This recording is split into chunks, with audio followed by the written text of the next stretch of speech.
Assalamualaikum warahmatullahi wabarakatuh.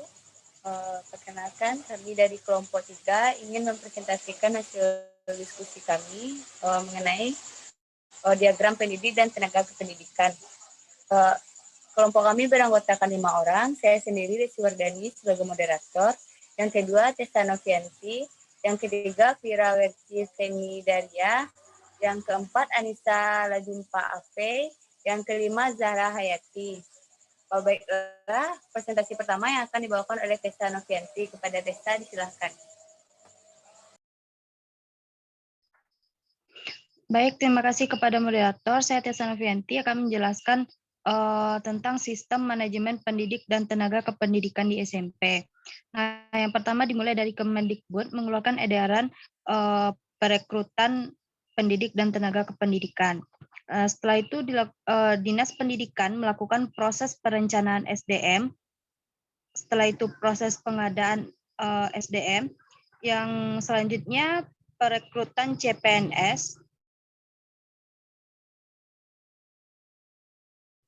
Dan setelah proses perekrutan CPNS, itu penerimaan berkas, dan setelah itu dilakukan proses seleksi CPNS. Nah, jika seorang pendidik atau tenaga kependidikan ini dinyatakan lulus, maka akan mendapatkan pengumuman hasil lulus seleksi tersebut. Nah, jika tidak, seorang calon pendidik atau tenaga kependidikan kembali kepada proses perekrutan CPNS.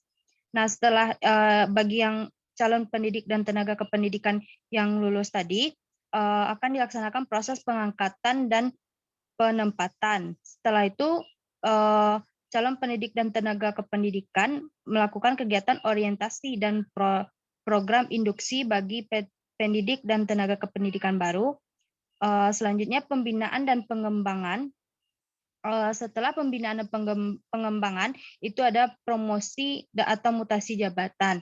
Nah, pada promosi jabatan ini, jika seorang pendidik dan tenaga kependidikan ini mendapatkan kinerjanya bagus, mendapatkan promosi jabatan, jika tidak, akan dimutasi dan kembali kepada tahap pembinaan dan pengembangan pendidik dan tenaga kependidikan. Nah, jika yang mendapatkan promosi jabatan ini, selanjutnya dia mendapatkan penugasan. Setelah mendapatkan penugasan, itu ada kompensasi dan penghargaan terhadap pendidik dan tenaga kependidikan tersebut. Nah, setelah itu pendidikan dan latihan pengembangan dan pendidik dan tenaga kependidikan ini mendapatkan sertifikat. Setelah itu pengembangan karir, dan jika pendidik atau tenaga kependidikan ini telah memasuki usia pensiun, maka pendidik dan tenaga kependidikan itu akan pensiun. Sekian penyampaian dari saya kembalikan kepada moderator. Baiklah, terima kasih kepada Tessa Novianti. Selanjutnya yaitu presentasi yang akan dibawakan oleh Vira Werci Fani Daria. Kepada Vira, disilahkan. Baiklah, terima kasih atas kesempatannya moderator. Di sini saya Vira Werci Feni Daria akan menjelaskan tentang subsistem dari proses perencanaan dan pengadaan pendidik dan tenaga kependidikan itu sendiri. Yang mana di sini dimulai dari Dinas Pendidikan. Yang mana Dinas Pendidikan melakukan analisis kebutuhan, dan nantinya dilakukan perekrutan. Selanjutnya dilakukan penentuan kualifikasi, yang mana di sini memberikan syarat-syarat yang akan dipenuhi oleh calon pendidik dan tenaga kependidikan. Selanjutnya itu penentuan metode atau cara-cara yang digunakan bisa dilakukan secara terbuka maupun tertutup. Nah, selanjutnya itu ada publikasi rekrutmen. Di sini ini merupakan subsistem dari proses pengadaan, yang mana di sini dari publikasi loker yang nantinya bisa menggunakan salah satu metode tergantung dengan pendidik dan tenaga kependidikan itu sendiri. Yang kedua itu cek berkas. Selanjutnya dilakukan administrasi, selanjutnya dilakukan tes, wawancara, dan praktek.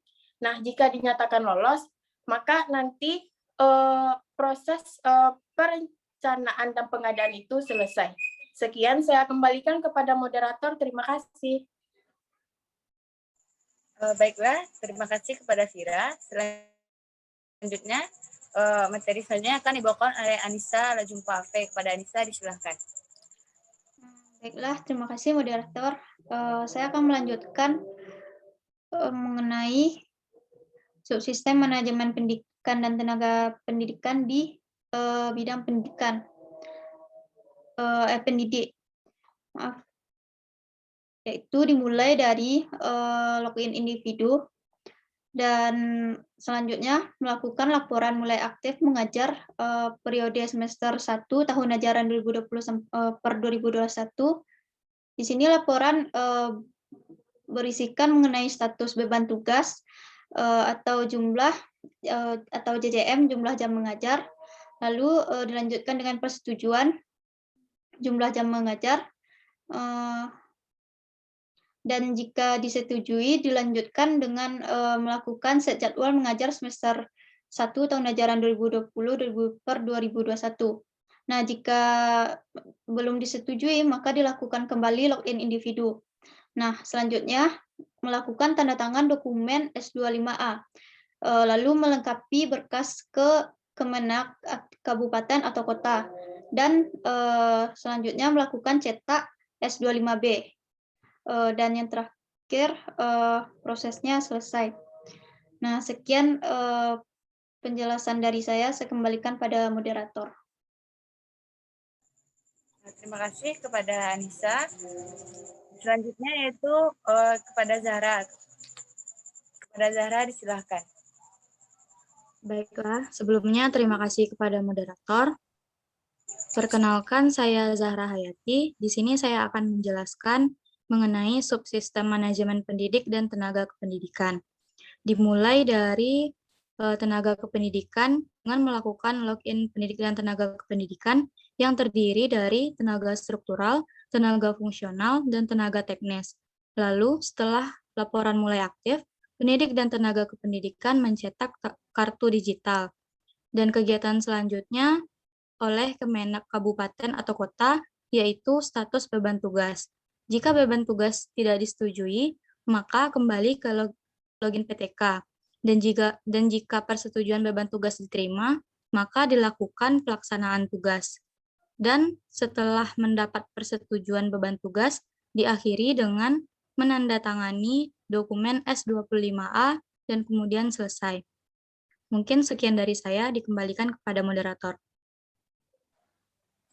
Baiklah, terima kasih kepada Zahra. Itulah presentasi dari kelompok 3 mengenai diagram pendidik dan ketenaga pendidikan. Apabila ada kesalahan, mohon dimaafkan. Wabillahi taufiq wal hidayah. Wassalamualaikum warahmatullahi wabarakatuh.